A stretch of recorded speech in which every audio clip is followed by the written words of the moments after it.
less than a decade for effectively 100% zero emission, and take the industry and, importantly, take the customer, the consumer, with us.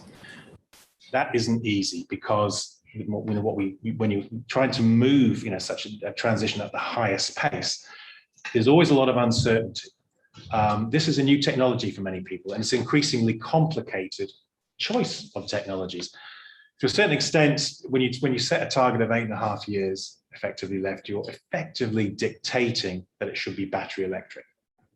Now, battery electric is a solution for many types of uses, but it's not the solution for everything. You can't beat the laws of physics, for instance, and putting batteries into a heavy goods vehicle doesn't necessarily make sense in all uses. It will work for some. Think about your cities, think about your refuse vehicles. They can readily work in certainly the city environment with a battery electric powertrain. Put them onto a more rural route, especially one that's hilly, think outside of Sheffield in the Peak District, then that use case becomes more challenging. So you need some other technologies. Hydrogen is one that I'm sure we'll be talking about. So there is a range of technologies coming to the market. It may surprise you to know that there's about 140 different models of cars now available, which are plug-in. Last year we sold about 1 in 10 vehicles sold was plugged in. This year it'll be 1 in 7. This is a market that is moving at pace. A lot of talk, for many, many years about, is this a chicken and egg? Will the cars come first or will the infrastructure come first? Well, we've got beyond that. The cars are there, the cars are coming, you'll see them on the streets, but we need to accelerate even faster, not just to achieve the 2030 target, but government, like the industry, has intermediate targets, be it a carbon budget, be it, in our case for the sector, some tough CO2 regulations we have to meet each year. And if we don't meet them, the fines are swinging. And they're fines on companies that are investing so heavily in these new technologies, it would undermine that question about R&D. So getting the balance right. How do you increase the number of vehicles on the market?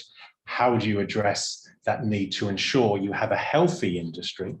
Because we need to continue to invest. A vehicle that you see, an electric vehicle on the road you see now, may not be suitable for everyone. Some people do need long range, maybe 400 miles. Most EVs will do about 200, 250 miles now. That's got a lot better, but it needs to get better still.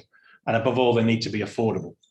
A lot of focus about, what is that called the total cost of ownership between purchasing and running a petrol and diesel car, running an electric vehicle. They're not yet in balance. The price differential of a new EV compared to a new petrol and diesel is not yet aligned.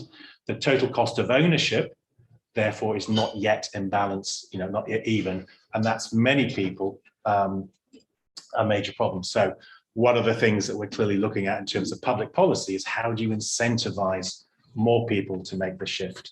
Because the biggest obstacles all the surveys show about making this transition is two things. One is affordability, and second is range anxiety. Is the infrastructure going to be there? And that's what I'm talking about in terms of having other sectors basically continue to invest so that if you're buying an electric vehicle, recharging is as easy as refueling. It's not there again at the moment. Fine if you've got a driveway. You talked about inequalities. Fine if you've got a driveway, you can put a wall box in, and even better, it'll be the cheapest way that you can charge, because you can probably charge overnight when the tariffs are low, and you'll only pay 5% VAT. If you live in a flat, an apartment without designated parking, a terraced house, somewhere which doesn't have that access, you'll be dependent on public charging. If you're paying 20% VAT, chances are it's a more expensive way of charging as well. So when you're thinking about inequities, thinking about those sort of costs. And also what we see as that biggest obstacle is, I've said the industry is putting these vehicles on the market. The biggest obstacle is that public charging infrastructure and the provision. It is not keeping pace for that acceleration that we're seeing in terms of the market. So we need to see increased rollout of infrastructure. And also in terms of the industry, obviously we want to retain a strong industry here in the UK. So put those three things together. The challenge before the industry is immense, and that's just on how you power the vehicle. The other thing that we'll come on to a bit later, and I won't provide too much comment, is that this notion of mobility. how do you move from A to B using the most optimum way from an environmental perspective, from an economic perspective. And again, I say the SMMT represents, we've got bus manufacturers. That is part of the solution. We've got other van and HGV manufacturers equally. Everyone's looking at micro-mobility. Each of these different modes has a role to play. Figuring out how to make it easy and affordable for the customer will be the biggest challenge, because at the end of the day, people value affordability and they value convenience. So it must be both of those if we're to make this transition. Brilliant. Thank you very much, Mike. A brilliant opening start. Thank you. I'll now turn to Paul Toohey, who's the Chief Executive of the Campaign for Better Transport. Paul, over to you for your opening remarks, please. Thank you very much. Thank you very much. And thank you all. I know it's probably been a long day for many of you, but in conference and listening to everybody, so well done. It's not quite the graveyard-ship, so it's not going to be that dull, I hope, but we will certainly do our best for lively comment and debate. I thought what Michael said there was just very poignant about setting the scene from that particular perspective that he represents. I mean, I come from a very, very different background. I'm not an expert in many of the issues that we're talking about. My main expertise has been very much in terms of looking at ways of increasing the viability of non-profits that work in particular areas. And with Campaign for Better Transport, it says what it does on the tin. It's been around for nearly 50 years doing exactly that. And I think, touching upon some of the points that have been made here, I think with the government strategy, I think the whole issue of changing from the combustion engine to electricity is sometimes comes across as the ultimate silver bullet, which of course it isn't. At the core of the government decarbonisation strategy is converting from the internal combustion engine to electricity, and there's talk of shared mobility, which we'll come on to. But there's a £27 billion road spending programme at the moment, which I think actually is going to dwarf everything else if we're not too careful. Governments are driven by votes, and people who drive vehicles are voters, and there's quite a lot of them. We are addicted to cars. I say that as a car lover.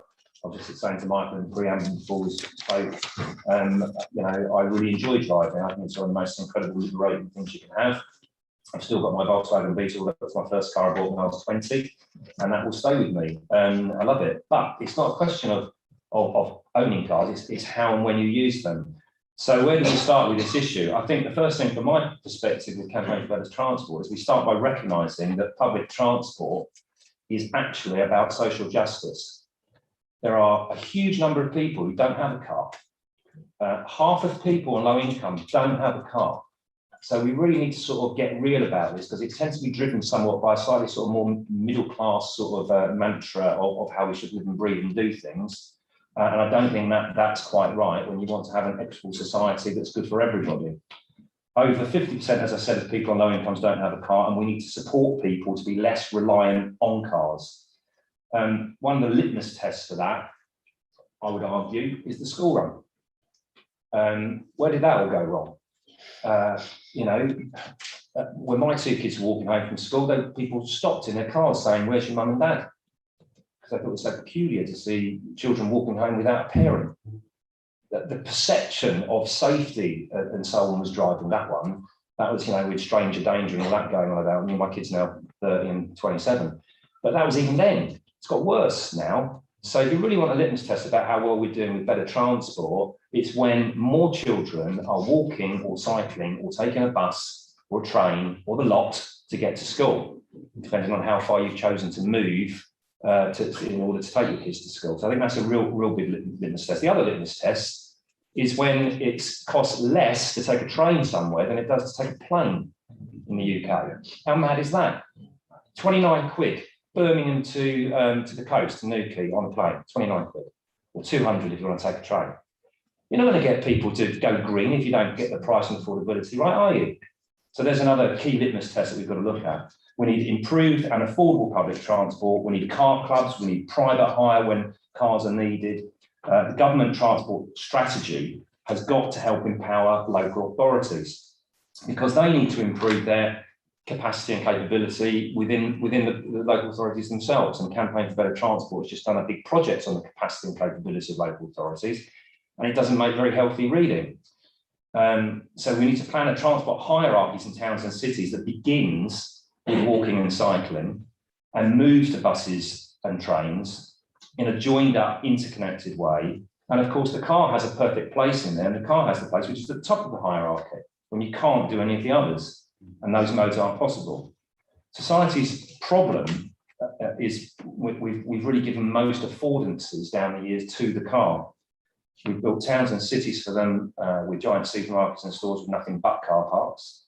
To enable people to lead less car-reliant lives, we need a wider range of modes to suit people's needs for differing journeys. Mobility hubs can provide co-locations of public, shared and active travel. Things like locating bus stops, for example, near train stations. I know that sounds obvious, but you'd be surprised how long the walk can be. Ensuring that there are safe pavements and cycle parking to stations, providing cycle and scooter hire, car clubs, providing hired drop-off pick-up places and so on. So Campaign for Better Transport is a national charity that's fighting for those things and for sustainable transport. And we work to improve access across all of those levels. And we campaign for good reason. As I was just saying earlier, private car ownership is massive, and many parents are still, as I mentioned earlier, buying children cars for presents when they're 17 and pass their driving test. So there's a massive culture change that we need to encourage. And it needs leadership and a champion for greater transport, I think, at the very top. The actual financial incentives are all with the polluters. There's been a fuel duty freeze on petrol for 11 years. There's been no tax paid for aviation fuel. And now the PM wants to scrap APD on domestic flights as rail fares increase at 3.6% this year. So we need someone who gets the big picture. And the Prime Minister is on record recently as saying that he wants to cut passenger fuel duty on domestic flights so we can support connectivity across the UK. I mean, that's completely at odds with his own department's strategy for a greener solution to transportation. So electronic transportation is a way forward, but our recent campaign post-COVID to bring people back to public transport has shown that. And 1 in 10 users of use trains, but 10 out of 10 people actually benefit from them. And I think it's that shift in perspective that's the challenge, because time on that is running out. And that's our agenda.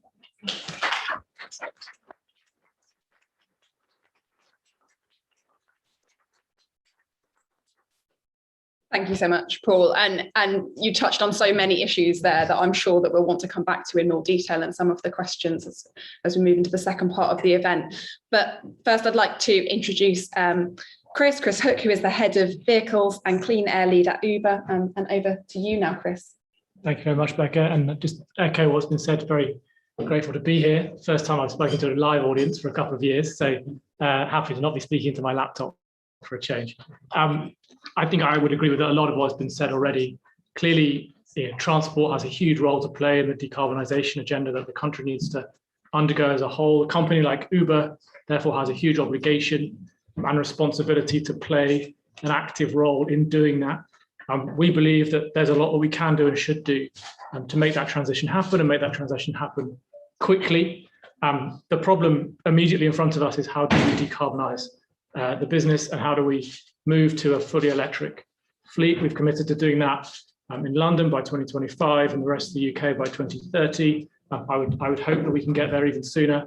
I think there is huge opportunities in the last couple of years. I've really seen great progress on that, but there are barriers that still exist, some of which have been referred to. And there's roles that private companies and the public sector can play in trying to bring those barriers down and make this a transition that works for everybody. I mean, Uber drivers are no different to the rest of the population. The things that are stopping the transition to electric vehicles today are affordability and access to charging.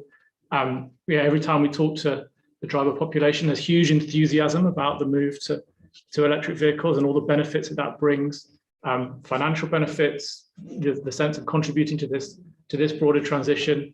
No one is of the opinion that they don't want to make this shift, but it's about being able to do it and do it in a way that makes sense practically. There are things that we can do to make the vehicles as affordable as possible.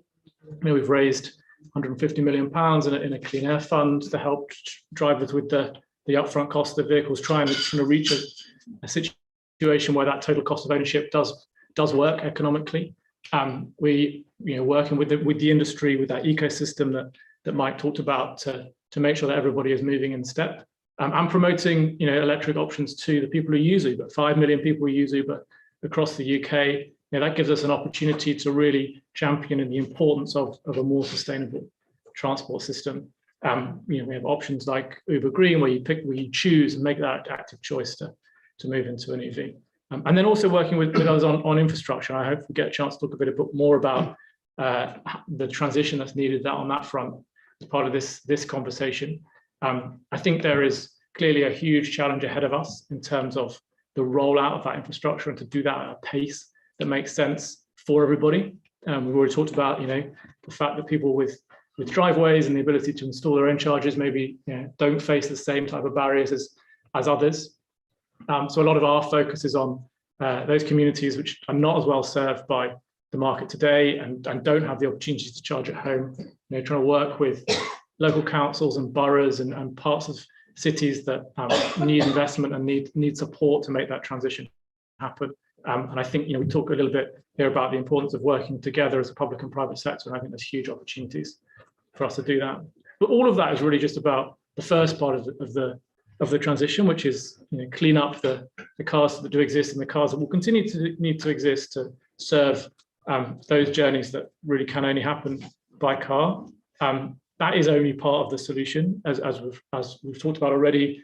There is an opportunity for us to also radically rethink the way in which transport is joined together, and companies like Uber offering more choices, joining up car trips with public transport, with active travel, providing people with the opportunities to get all the way from where they're starting to where they need to go in a way that makes sense for them, is convenient, is affordable, and is more sustainable. So that means partnerships with people who are providing electric bikes. It means joining up with riverboat services, with trains, with public transport in cities all over the world. And a lot of the work that I'm doing is really thinking about how we can take Uber from being a car-dominated platform to being a much more joined-up sort of transport system.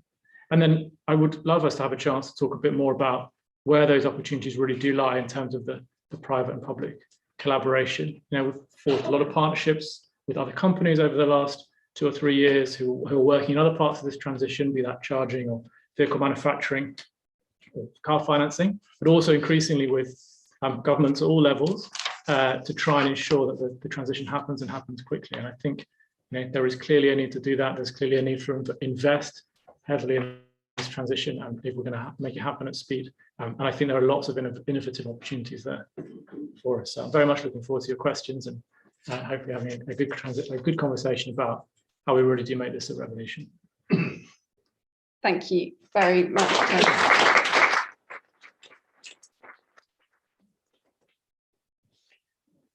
I think that's exactly what almost everybody on the panel is saying, is that we do need a revolution in transport. And on that note, I'm really pleased to welcome Kerry Mccarthy MP, not only as Kerry, a fellow Bristolian, I live in the south of the city, but also as the Shadow Green Transport and Aviation Minister. So welcome, Kerry. Thank you very much for joining us this afternoon.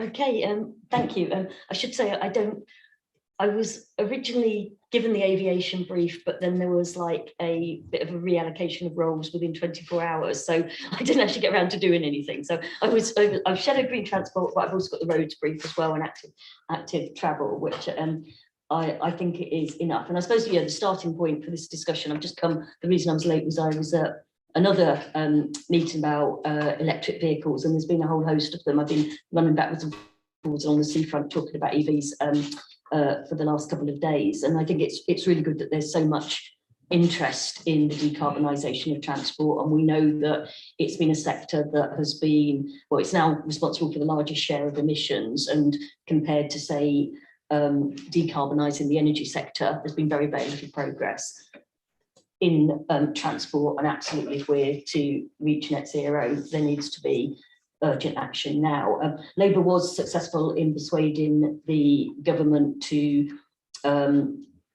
introduce a 2030 target for the phase out, or for the ban on the sale of new ICE vehicles, the diesel and petrol. That was in our 2019 manifesto. But I think it is important to say that we don't envisage that as being, you know, it's not success if you just replicate all the ICE vehicle ownership and mile for mile. If you replicate that with EVs, I think there does need to be a shift in people's behaviour. You know, we want fewer cars on the road because of congestion, because of there is still the carbon impact, there's still pollution impact from EVs, from the brakes and tyres. We want people to use their cars less, and that is partly about investing it in public transport. And as has been said, you know, the idea that you're scrapping APD on domestic flights is a way of supporting domestic transport when rail fares are so expensive. And actually that's tax rate will, or the scrapping of the APD will also apply to private jets, which is like, you know, where is the, you know, if you've got a government serious about decarbonisation, why on earth are you making private jets cheaper to use? But I think, you know, the last couple of years of the pandemic, it is going to have a lasting impact in terms of, you know, how often people work from the office as opposed to working from home. There's the whole debate about the 15-minute or 20-minute neighbourhoods that the Mayor of Paris has very much championed. And what does that mean for our high streets in terms of what is available for people so that they don't have to make longer journeys? And, you know, which I think to an extent requires, I don't know if people remember, but in the early years of the coalition government, Labour was trying to get amendments to legislation to give local authorities more say over what their high streets look like. So it's not just a case that if you've got planning permission for retail, you can put anything there, because you just end up with the proliferation of betting shops and kebab shops. But I think if we're to be genuine about those livable neighbourhoods, you know, with everything within walking distance, we do need to have strategies for regenerating our high streets. So you've got working from home, you've got the delivery culture. I think that's the other big thing from COVID, people ordering far more things to be delivered to them at home. And absolutely decarbonisation has got to be part of that mix. So ideally, I think the model for, you know, at least significant size urban centres is delivery hubs on the outskirts of the city where the HGVs drop things off. And then the last few miles of the journey, it could be cargo bikes, it could be electric vans. Royal Mail have got a stand downstairs where they've got a little electric van that they're talking to Bristol about using as a hub. So they would do the last journeys that would be going around, particularly where the city's introducing clean air zones. That is very much an incentive for that. I think with Uber, it's great that Uber have got the commitment to decarbonise its fleet.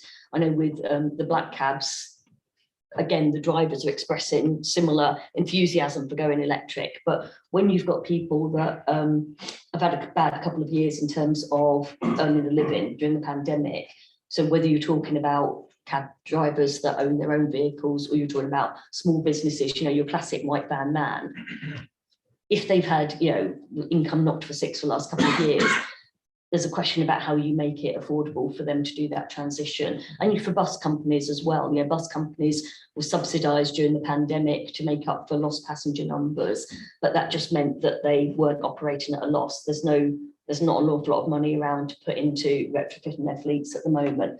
So again, I think we need to hear from Rishi Sunak on that. And EVs, you know, very much the issue of affordability at the moment, and it is a social justice issue. If you want it to be a just transition, you can't be in a situation where better off people can afford to transition to electric vehicles with the financial benefits that come from being able to charge at home and the vehicle excise duty and so on. And you could see a sort of change as Chancellor's got a difficult decision to make in that fuel duty revenues are falling year on year as more people make the transition to electric vehicles. How is he going to compensate for that? Is he going to do something like road pricing? Is he going to finally put up fuel duty because there's been a freeze and politically it's very difficult to put up fuel duty?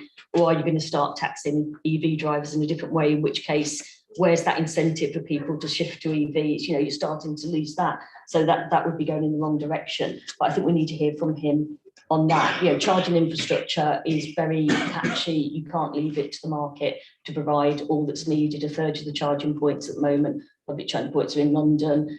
Bristol's doing very well, but if you venture out into smaller towns, there's just not that access. And that comes for drivers as well. Drivers want to be able to charge their car at home, and if they don't do it, if they're in flats or in terraced houses or whatever, and it's particularly an issue in London, where do you get to charge your vehicle? You don't want to be doing that when you're out and about, meant to be earning a living during the daytime as well. So I think we do need more from the government in terms of that public and rapid charging infrastructure, because again, you don't want to be doing the slow charges when you could be doing it in 40 minutes and earning a living the rest of the time. And the final thing I would say, you know, the thing that has come through in all the meetings that I've had in the last few days is just that need for long-term, being able to plan long-term, being able to have mainstream funding, so you're not just bidding for little pots of money. So local authorities actually have got that transport budget that they can sort of decide to be ambitious, because you can't be ambitious for just little pots of money and they're going to run out and then you've got to bid for another in competition against everybody else. And we've got the transport decarbonisation plan now, which we've been waiting for a long time. On paper, it's pretty ambitious, but what we don't have is a strategy to actually get us to meet those targets. And yeah, that's the final point I make, is the market will not be the answer to everything. There does need to be, you know, Rachel Reeves announced, she had a big announcement about what Labour would do in terms of funding that green transition yesterday and year on year. And we need to see something similar from Rishi Sunak. And at the moment, that's, the money's just simply not there in the way that it needs to be.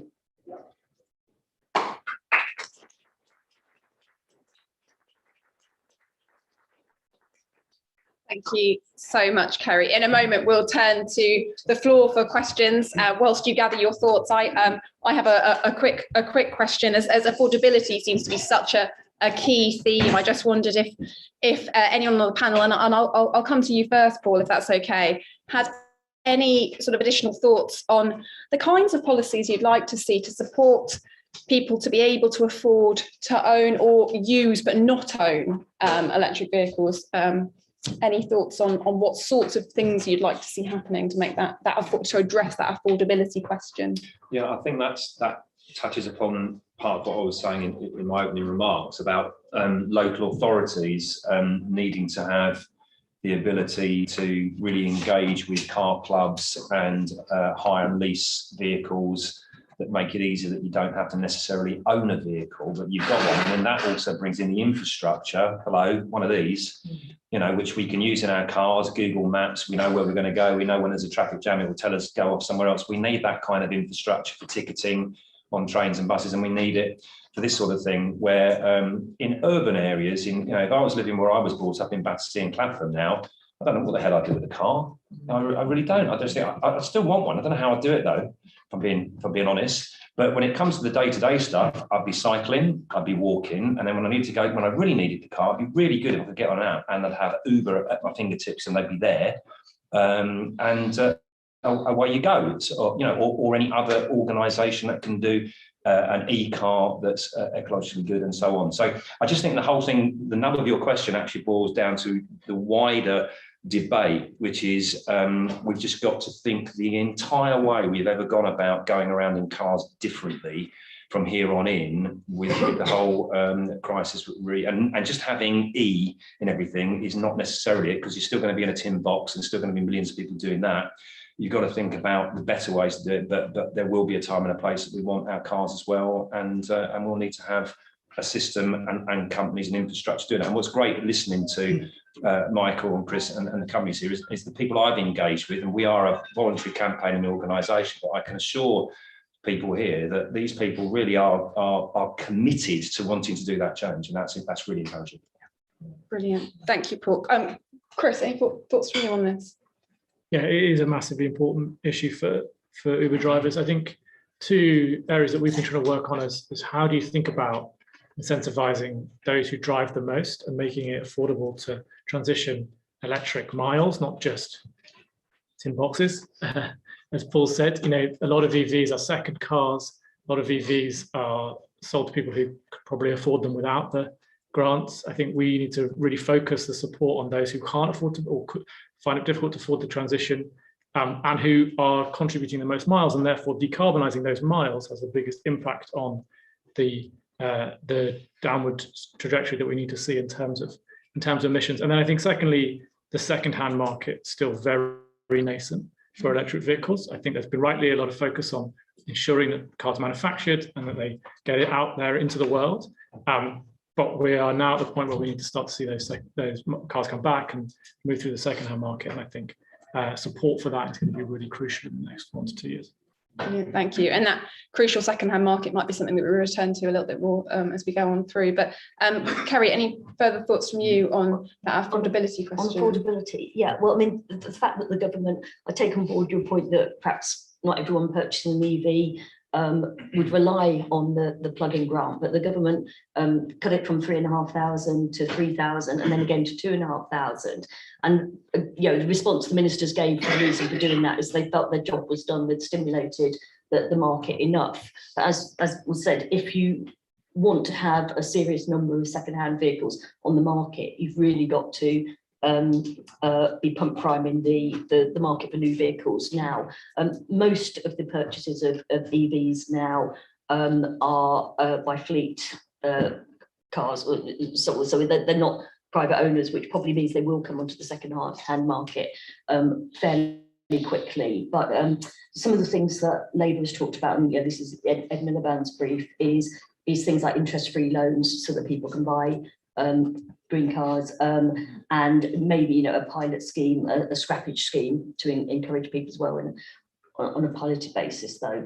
But I think, again, going back to the social justice thing, we've got to look at, it's important from Mike's point of view and the people that he represents, that we do all we can to stimulate the purchase of new vehicles and to support the manufacturing behind that in this country. But at the same time, most people can't afford to buy a brand new car. So we've got to make sure the incentives aren't just aimed at boosting the manufacturing side of things, they're boosting that modal, people being able to transition from one type of vehicle to another. And the final thing I would say is, I think what's been said about people just not necessarily owning cars, but having a car that they can use is I'm absolutely sure that's the way forward, particularly in the cities where people only make occasional journeys. And Mike. Yeah, it's the biggest challenge, one of the biggest challenges we have. I'll throw some stats out at you. The average car sold in the UK costs about £24,000. Most EVs are around 35, and that shows you we've got to effectively take at least a third to half the cost out of the vehicle, just to be thinking.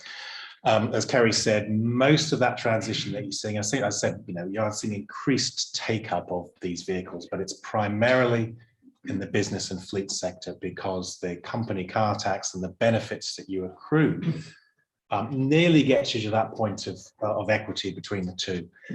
A lot of the focus then has to go, as you say, on the private consumer, because they don't have the benefits of the tax breaks. We know that the plug-in car grant is going to expire at the end of financial year 22-23. So we need to figure out, okay, what can you do to incentivize? Because the Committee on Climate Change, environmental groups, everyone recognizes, exactly as Kerry said, you need to get this transitioning happening now. It's no good waiting till 2029 and just having a sort of hockey stick approach. You'll miss your carbon budgets. You'll not deliver the environmental savings that you need now to do. COP26 is hugely important to everyone in terms of that. So you need to have that incentivization now. Most people that buy new cars tend to buy them on some sort of finance. So again, that needs to be investigated. What can you do to make that, as you said, a more attractive, an affordable proposition for these? But as you rightly say, in a good year, about 2.5 million vehicles, we would say a good year, 2.5 million vehicles, new cars are sold. There's about 35 million cars on the road. You need to get fleet renewal, because the average car stays on the road for about 14 years. So if you end sale, and that's why I'm looking at ending sale at 2040, 2030, 2035, to get to 2050, have them all the existing ones off the road. And classic cars, I still hope, have some sort of exemption. I'll say that, and there's an industry to support that. But in terms of affordability, it is making sure that wherever you are, whoever you are, you have access to a cleaner form of transport. There's a challenge to the industry to address that. There's also a challenge to policymakers and other parts, financial institutions.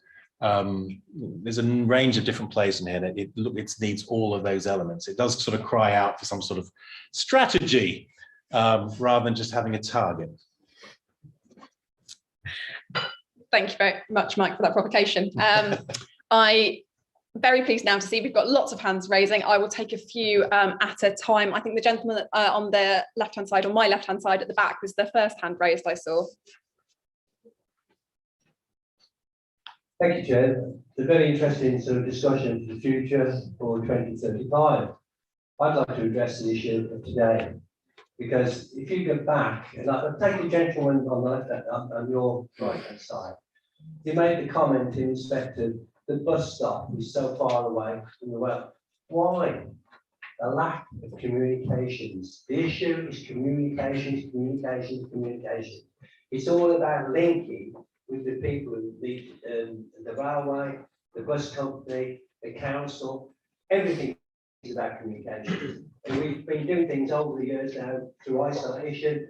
And we say, well, I mean, why on earth have we not logically then understood that over the years which gone by? I fail to understand. We're just recognising some of the things which should have been so obvious. I'd like to get back in respect of then the 1980s.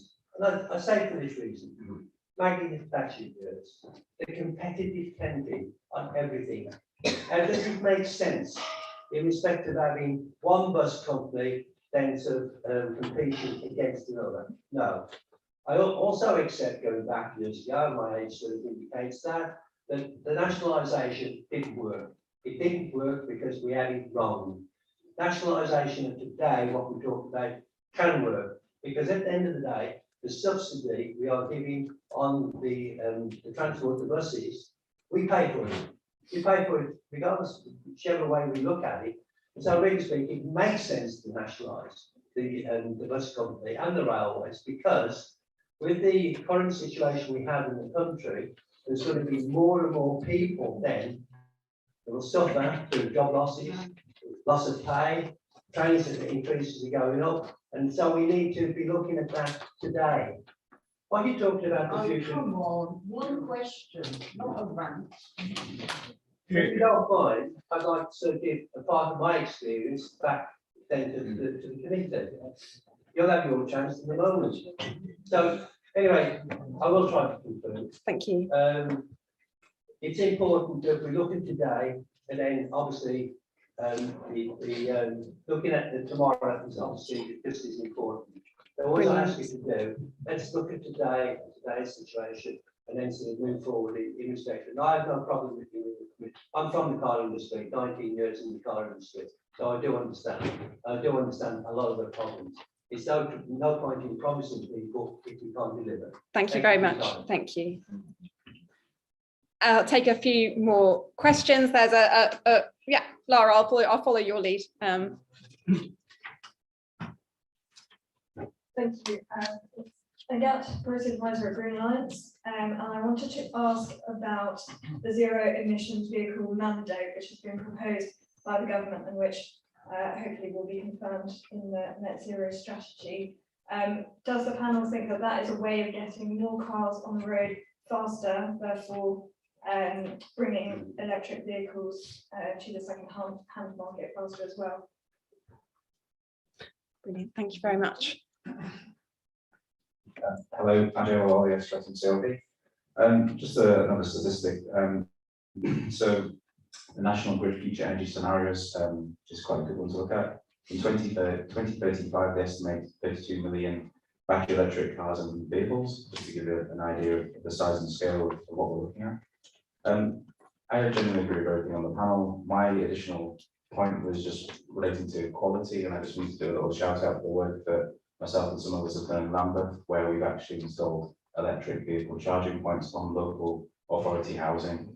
And yes, okay, the price of electric vehicles is prohibitive to many people, or most people, but again, in terms of this chicken and the egg scenario, if we are able to get that EV charging network in place, then actually it will be one less factor someone considers when they come to purchase an electric vehicle. So I just wanted to, and if there are any councillors or people who have an interest in that pilot scheme that we're going around, give me a shout afterwards. Brilliant, thank you much. I think we will we'll tackle those questions and then I'll come back to the questions from the floor. So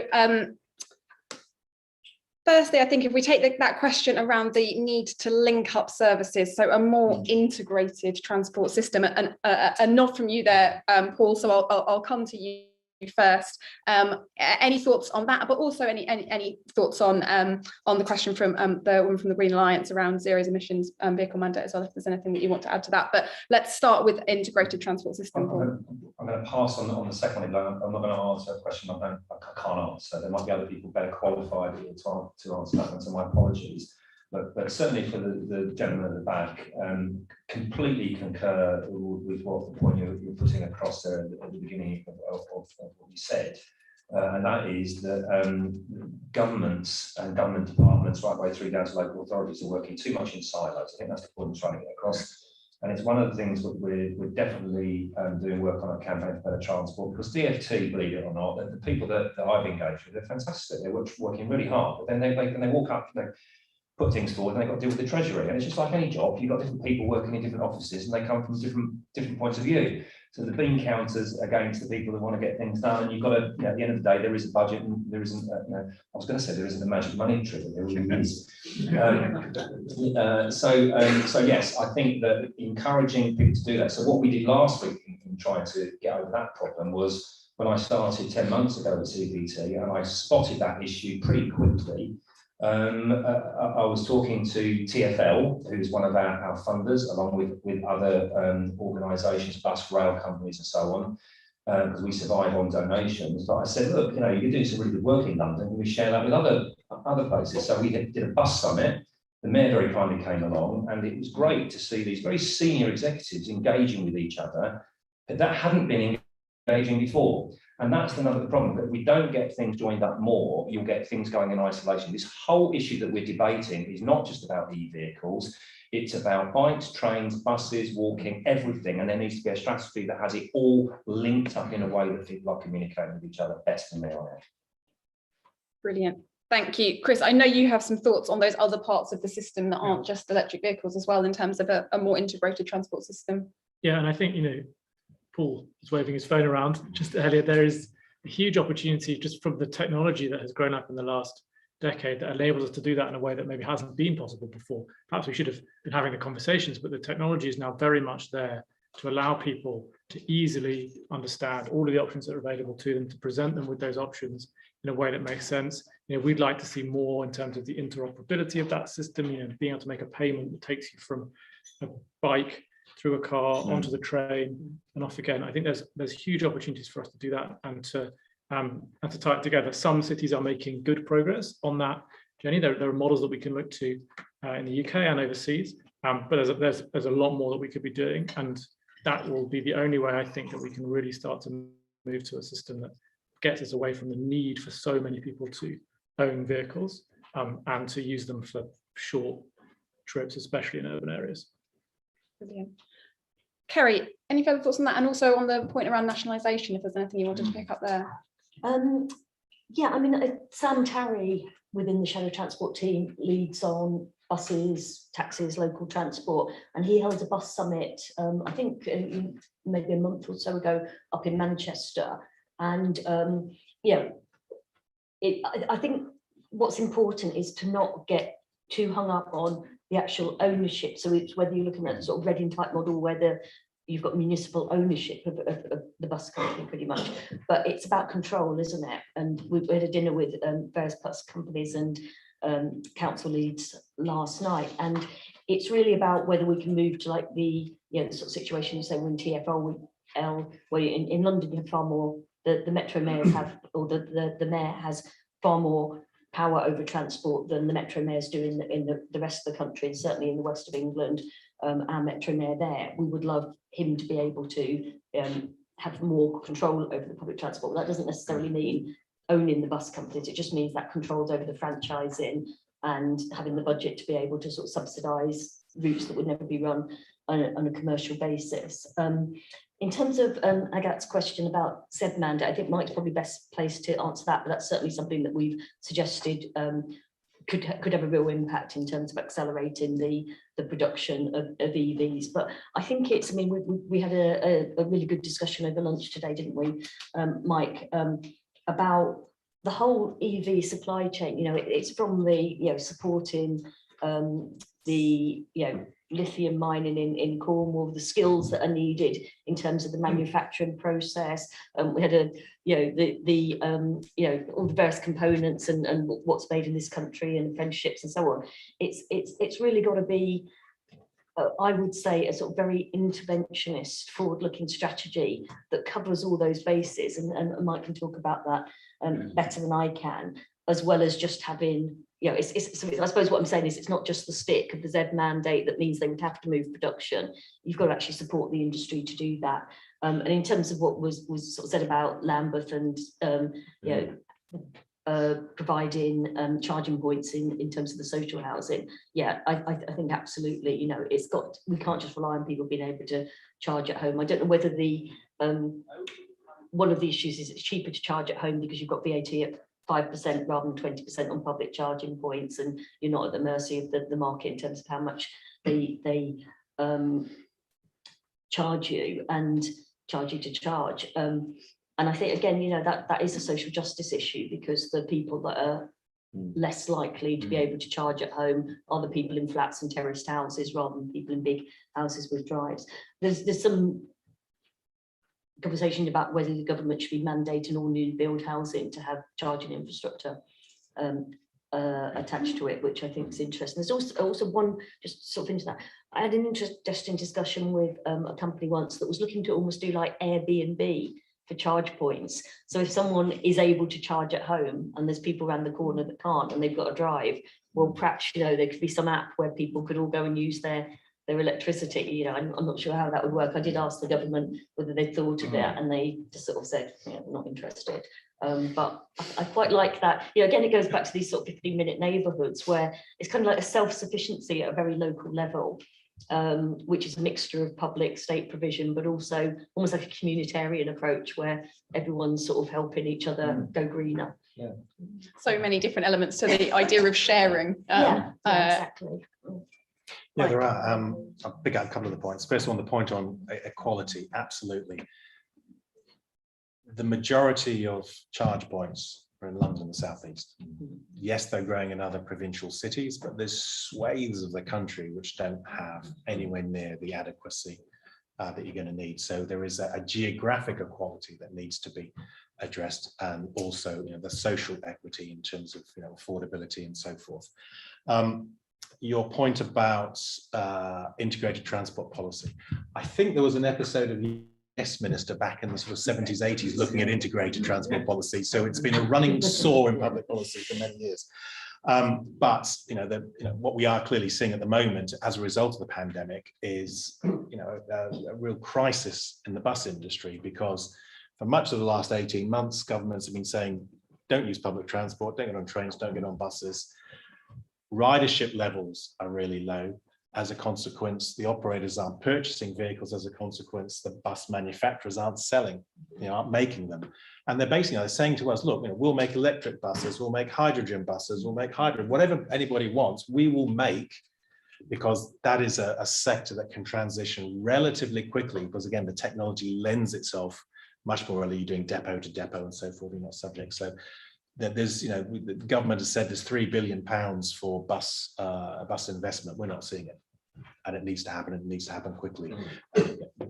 That's, you know, the ridership levels in cities, never mind rural bus services, of which so many communities depend. Finally, your point on ZEV mandate. It's a difficult issue, and the devil really is in the detail on this one. It is about, you know, it depends on how you're going to look at how you're going to create the zero emission mandate. Look at California. What CARB does, it does have a zero emission mandate. It's had some success, but if you like, the mandate, the amount varies according to what the economic what demand is in terms of the total market. It's absolutely linked to incentives, and the two go hand in hand, the carrot and the stick. If you just take a simple approach and say, okay, next year, 20% of your total sales have to be zero electric. In 5 years' time, that jumps to 40%. What then the danger happens if you, let's face it, you're still at the mercy of supply. But the danger is you're actually, because you're forcing those vehicles onto the market perhaps more quickly than people can afford, it does actually pushes the price up for everyone. And what you're actually doing is actually delaying the speed with which you are replacing older vehicles off the road. It's all about, as I said, it's all about making sure that the customer votes, if you will, for these types of vehicles. There's a range of regulation that's already befalling the industry, and there's more coming. I mentioned about CO2 targets. We know government's looking at mandates. We know they're looking at additional CO2 things. And then looking at heavily regulating the shift in the market, which is already moving at pace. And I think we would say, yes, we understand if regulation is appropriate and proportionate and delivers for society, then that's in that case that is appropriate. But we're looking at the infrastructure side, and it seems to be a complete laissez-faire approach. Hence, you're seeing these inequities in the rollout and no compunction. And at risk of raising a subject which I'm always contractually obliged to mention, look at what's happening in Europe. Europe's got its proposal, it's called Fit for 55. It's got a challenge to the industry, it's got a challenge to the infrastructure providers, and the two are conditional. It's looking at both. And we can certainly still look sometimes abroad for ways to do things. Not everything, but sometimes it is appropriate. Thank you, Mike. I will open up to some further questions. I think the gentleman at the back has an enthusiastic hand raised. Thank you. So my name is Rishikesh. I work in future technologies in telecommunications, part of which also includes connected autonomous vehicles, and I'm also a local campaign organiser for the Labour Party in Hendon in North West London. So I think the two broad themes that have been touched on are increasing electrification, and also looking at the potential crisis and affordability of the new vehicles. So I wonder, what does the panel think, first of all, about whether or not there could be a role for local or central government in increasing investment in the recycling of the materials that are used to manufacture electric vehicles, which is actually a lot more complex than it is for vehicles with internal combustion engines.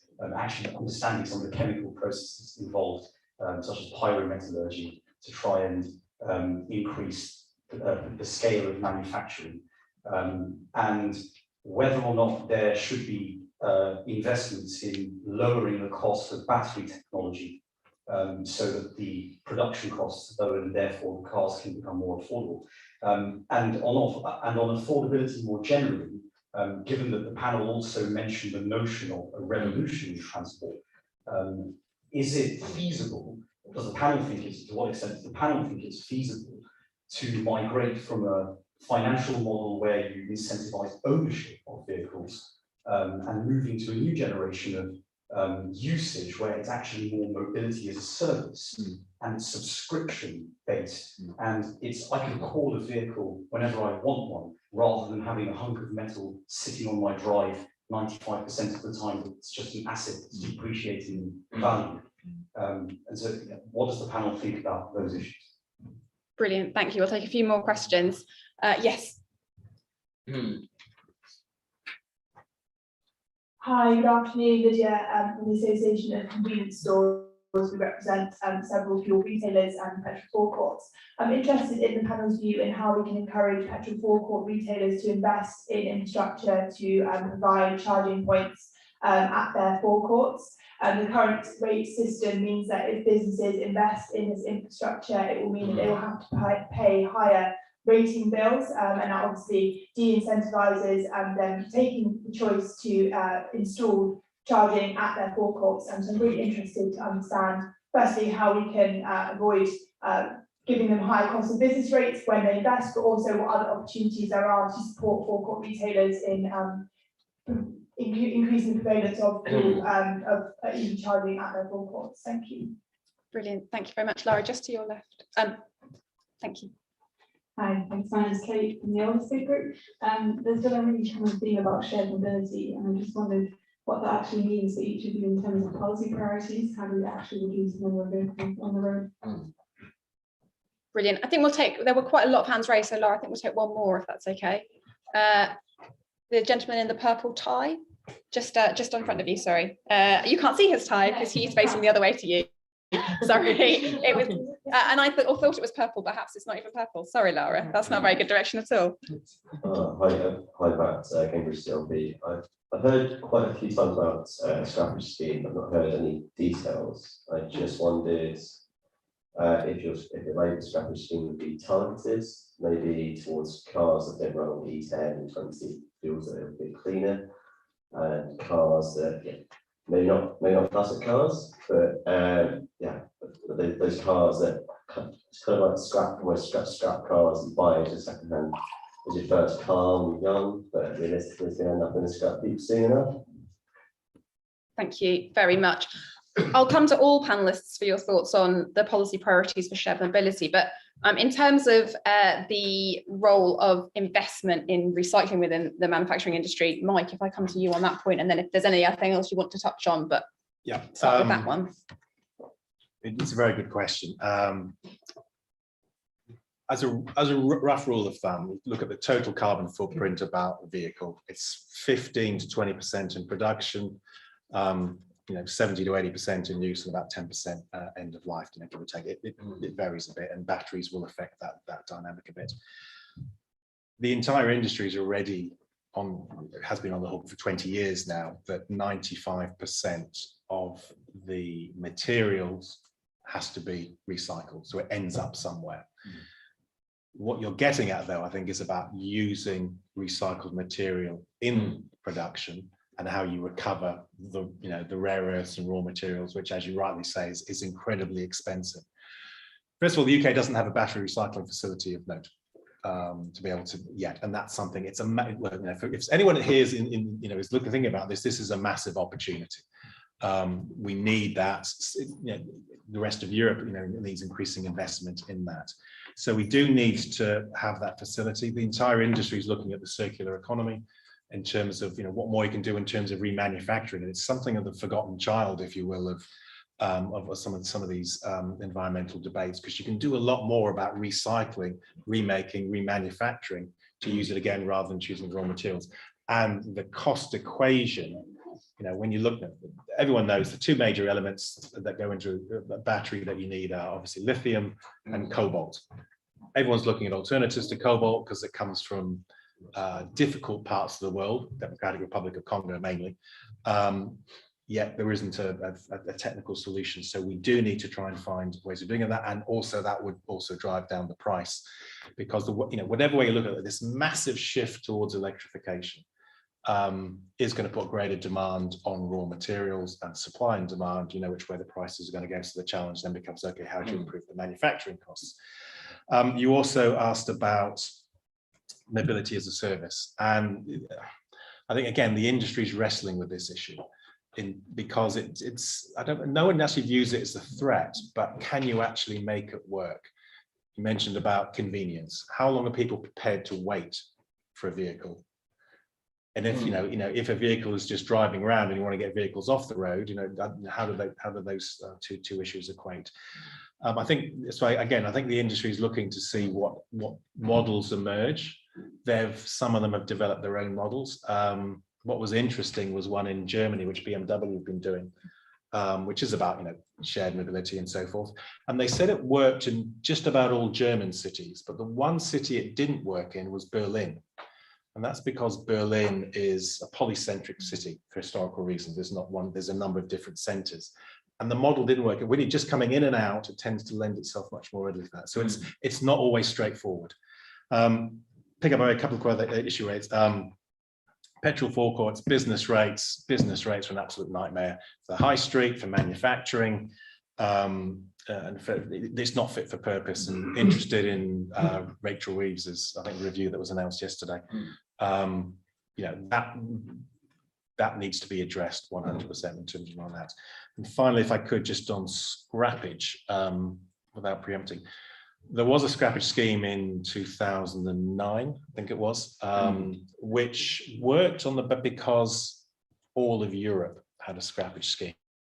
So it really did boost the industry. The challenge for a scrappage scheme, as you know, I think as the question identified, is targeting it, because encouraging people to buy a new car, you want to take the oldest cars off the road. People who have the oldest cars aren't necessarily the normal customers for a new car, because it's a massive step up in value. So bridging that gap, scrappage schemes do have difficulties, and otherwise you just become subsidizing those who've got second or third cars. Targeting it is the critical thing, and that's where policy needs to think very, very carefully. Sorry, long answers to another question.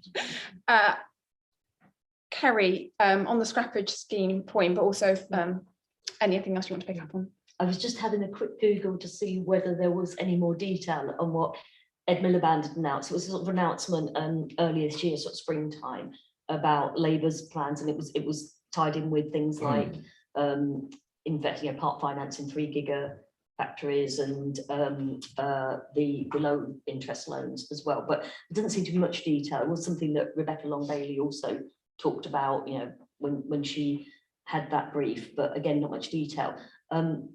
Sadiq Khan has funded a scheme in London, and that was aimed at, so it's £2,000 toward for people with disabilities or on lowest incomes. I suppose the challenge there is that perhaps people on the lowest incomes and people with disabilities aren't in the car market anyway. So is that a good way? But that's just what the trajectory where he was going was, rather than based on what sort of car people had, it seemed to be the people that would most need extra finance to do that. But yeah, I don't think there's details at the moment. Although as Mike said, there was the scheme to sort of try to keep the car industry afloat during the financial crisis. It was Gordon Brown brought it in then. In terms of petrol forecourts, I was going to say business rates, and what Rachel Reeves is looking at on that in terms of scrapping business rates and having a broader base of business taxation, that might well help on that. But I think going back to what was said from our friend from Hendon, I love that line that mobility is a public service. And I think if you look at that and you look at we've just had an agriculture bill go through Parliament, which talks about rewarding farmers for public goods rather than just for food production. And actually supporting that transition to electric vehicles, decarbonisation, that is a public good, isn't it? And it might be, if we factor that into our approach to business taxation, that businesses that are helping that transition perhaps ought to be taxed less. In terms of battery recycling, again, we discussed this over lunch, and Alan Whitehead, who's got the Shadow Energy brief, I know he's very keen to sort of push for at least one plant in the UK that can deal with this. I just would say one caveat on, I think we absolutely want battery manufacturing in this country, but we do need to be aware that there's a carbon footprint, but also a human cost in terms of some of the along the supply chain, whether it's relying on China or DRC in terms of cobalt. I am concerned that in a couple of the meetings I've been at, it's been suggested that the seabed is the best source for cobalt, because I'm sort of very against the idea of deep sea mining. I think that just because minerals are there doesn't mean to say that you should be destroying very, very delicate and unusual ecosystems to try to get at them. And I would like to think that there's some other way other than you don't want to be complicit in. Maybe the answer is in terms of, instead of taking away that industry from developing countries, it's whether you can tie aid into trying to make sure that there's the right working conditions there, and there's not the human rights abuses and the exploitation that you see in the conditions, rather than and sort of helping the human side of it, rather than thinking you've got to dig up the seabed. I think that was there was a question about reducing people's reliance on cars and road use, but I think perhaps the others can. That's brilliant. Thank you, Kerry. Chris, I imagine you have thoughts on the financial model for mobility as a service. It's quite important to us, mobility as a service. Yeah. Yeah. Look, I think Uber's whole business model is about that transition, right? It's about moving from a world in which you need to own a car that you might only use a small fraction of the time to having a car on demand through your phone. And so doing that in a way that makes sense for people, that is convenient, that is affordable, that keeps the drivers busy. You know, we talked a little about utilization and the amount of time that drivers have got passengers with them. That's our success as a business, but we also think that is success for cities, because ultimately you don't want a lot of cars congesting the roads. You don't want a lot of space given over to parking and other things that cars necessitate that could be used for better and more productive things. I think we also think that there's a role to play in terms of encourage those drivers who are providing that service, then being encouraged to move as quickly as possible to cleaner modes of transport. So I talked a bit earlier about how do you set policies in such a way that incentivizes support for usage, not just for ownership. And I think, coupling those together are going to be super important. I don't pretend that mobility as a service is easy, though, and I think it's been a buzzword for a long time. There's a lot more to do to connect both the ability for individuals to access those assets, but also to then connect the system together. I talked about interoperability before, talked about joining it up with other systems. I think we have a long way to go, but I can't see a world in the future in which that is not a more important part of how people move around. Brilliant. Paul. I'm very good. Yeah, of course. It was just to your question at the beginning, the thing that really struck me, and I don't know why, but just the way you talked about the idea of having this sort of rentable thing that you can have outside instead of owning it and depreciating. Because we're doing some modelling. I think a lot of people who buy a new car don't appreciate when we're talking about people who've actually got more than one car in their household, about how one of those vehicles is depreciating quite substantially. And how if in big urban towns and cities you can get to that sort of Netflix situation where instead of the fact that we've got used to have our CDs and our videos, you've got Netflix, and it's kind of like Netflix cars. Well, that's what some of these companies are going to be able to do. And I just think it takes a couple of really forward-thinking local authorities to get the infrastructure right for that, to get the capability right, so that one of our trustees who runs a lease car company, was saying that one of those takes 10 cars off the road. I think it's just getting that mantra in, because I think you only need a couple of neighbourhoods for it to start happening. You get a domino effect, and then others, because this is the way human behaviour works. They want to know, how do you do that? I want to do that, and I don't want to do this. And I think that getting that behaviour change to happen is key to, and I think it will take some of the local authorities to really embrace that with the companies and get those relationships moving, so that we can get that integration of a sort of pay-as-you-go type car ownership. That's green, of course. Thank you very much, Paul. I'm conscious that we haven't yet tackled the question of the top policy priorities, but I think we'll come to every panelist for their closing remarks, and I'd really like that to be incorporated within those, if that's okay. And we'll just take a couple more questions now before we move into those closing remarks. Laura, maybe if we could take the gentleman at the front and then at the back. Jonathan Gray, Director of the Urban Transport Group, which brings together the public sector transport authorities for the largest urban areas, so they can share with electric vehicles. Our experience of the government's approach to decarbonisation of vehicle fleets is somewhat fragmented. There's a separate approach for cars, for bus, for public service vehicles like bin lorries, etc. And then there's infrastructure. But also that local transport authorities, city regions are on the outside of this, but we look at it as a whole. If you're going to electrify every vehicle in a large city region and provide the green energy for those vehicles, then it's pretty solid, and we want city regions involved in that. I'm particularly interested in Mike's views. I think we were saying a bit in your earlier comments that fragmentation, but is your experience similar to that in terms of fragmentation? How do you think the government could better pull things together, given the scale of the test we all face? Brilliant. Thank you very much. I'll take the question at the very back.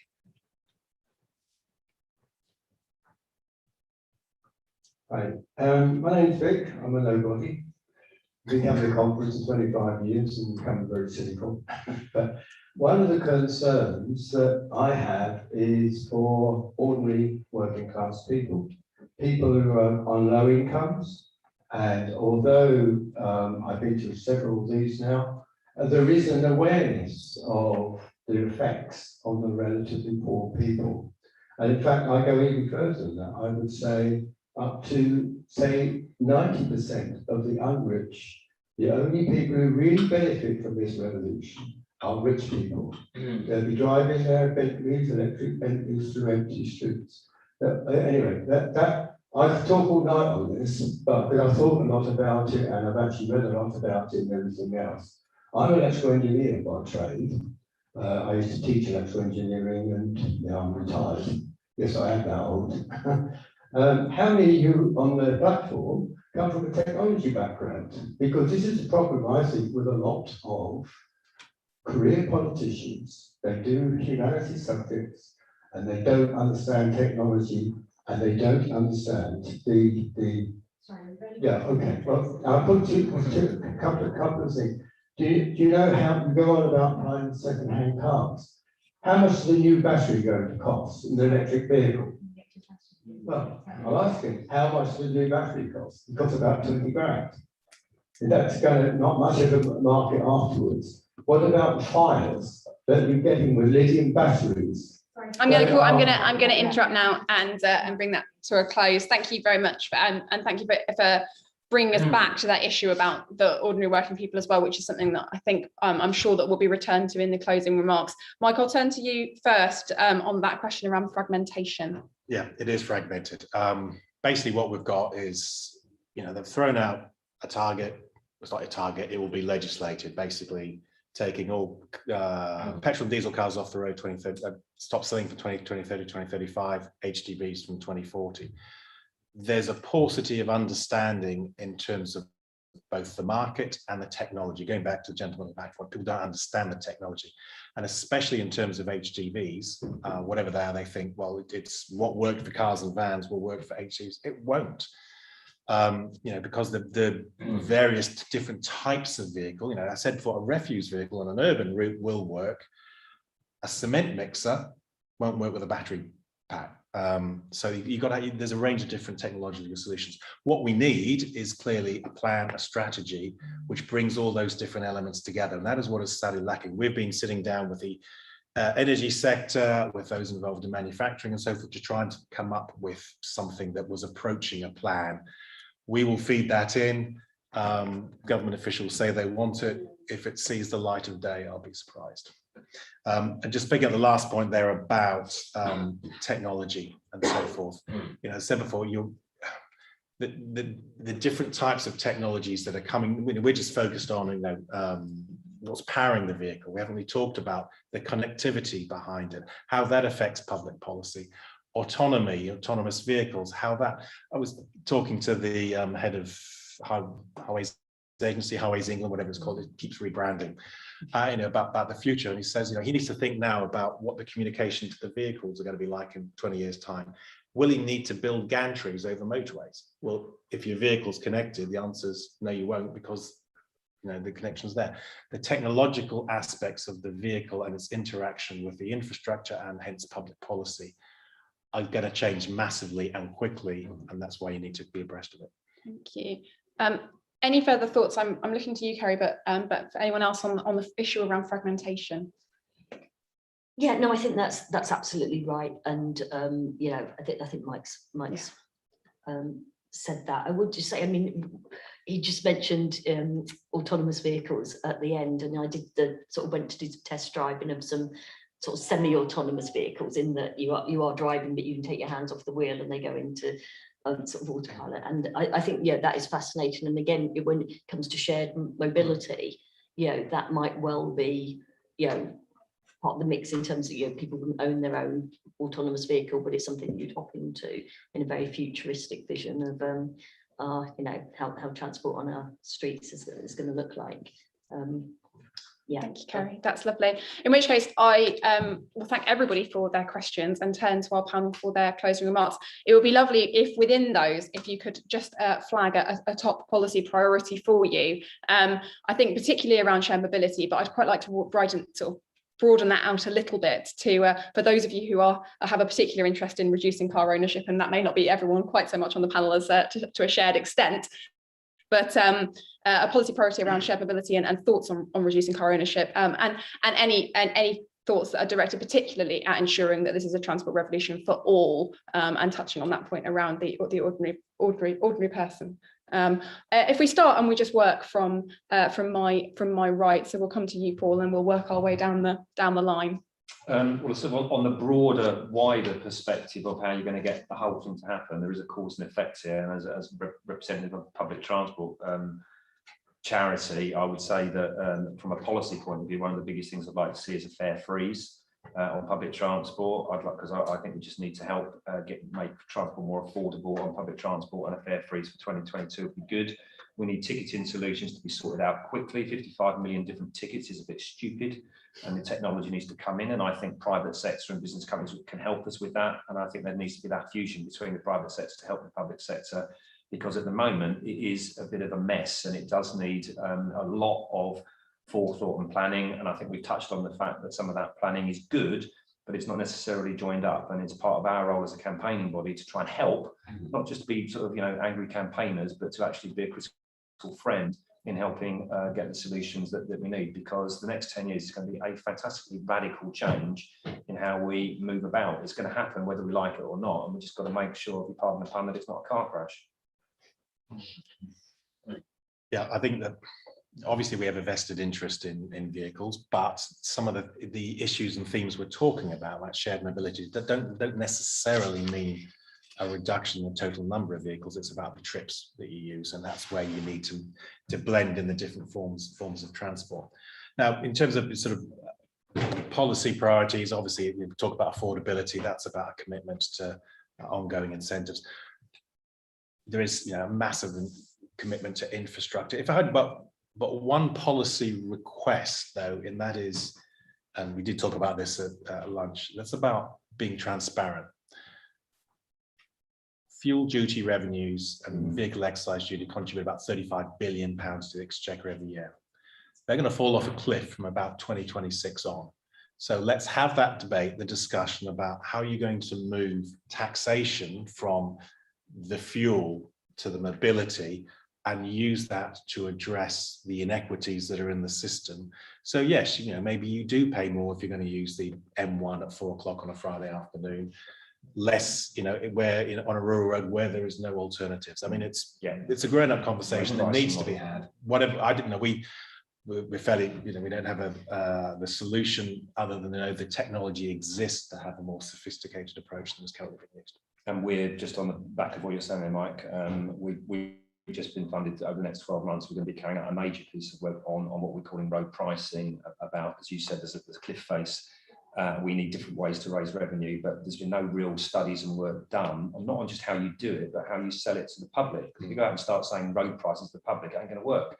So all of that work is something which we're going to be looking at over the coming months, and that work will be made public. It will be there for government and private sector to use and look at as well. So hopefully that'll be a step forward in the right direction. But the old vehicle excise duty and the way things are going to work with e-vehicles and so on needs to be rethought.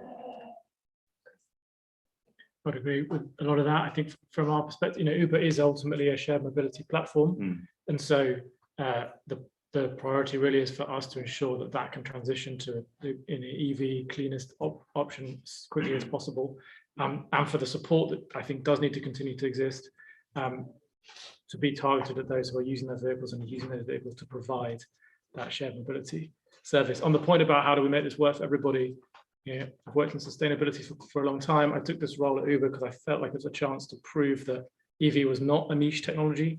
It was something that could work for a lot of people. I think we're at the beginning of that transition. We've just got to keep a real focus on ensuring that it goes down that route, and that we do recognise that everybody is a lot of people, and there's a lot of people who need the support to move through that. Yeah. I think the point that Mike brought up at the end about the fuel duty revenues collapsing and road pricing is the only thing that I've really seen presented as a sort of fair answer to that, because you can't just start taxing EV drivers to the equivalent, if not if you want to support the transition. And I think the technologies there, I think actually, I remember when Douglas Alexander was Transport Secretary, going to some round table about road pricing, and I've got a feeling it was an IPPR one. So, but this would have been back in the good old days when Labour was in government. So the details are a little bit hazy. But I think now the technology's advanced so much more that you could do a far more intelligent form of road pricing that does know when you travelled, how long you travelled for, perhaps what type of car you've got, and how many emissions would have come as a result of that journey. And again, you know, you've got to factor in the social justice angle, because the people in the more polluting cars that absolutely need to make their journey, you don't want to sort of tax them more than people that are doing, there's all sorts of permutations. But I think the key thing is, I think a lot of this on the shared mobility front is going to be led by the city regions, and you'll know that there's an asymmetry in terms of the devolution of powers to the city regions, and coming from Bristol, you've got both Marvin Rees as the Mayor of Bristol and now Dan Norris as the West of England Mayor, that would just love to have, just need the power and the long-term stability of funding to be able to plan these things. And I don't think, if we want to, I think things, there are various things being talked about that could be absolutely transformative, whether that's what I said about the local neighbourhoods and the 15-minute cities or whatever, to the autonomous vehicles, to the the mobility as a public service. But all of that requires sort of trying to avoid using the phrase joined up thinking, but it absolutely does. And I don't think that can be led centrally. I think transport policy needs to be led at a local level by people who know their neighbourhoods best, and they need to be given the powers to do it. Thank you very much, Kerry, for those final words. And with that, brings us to the end of our event. Thank you so much to all of you for coming. Many thanks to our panelists, and thank you also to Uber for the support for this event as well. I hope you all have a really good rest of the afternoon, rest of day, and thank you very much for coming. Thanks very much. Thank you.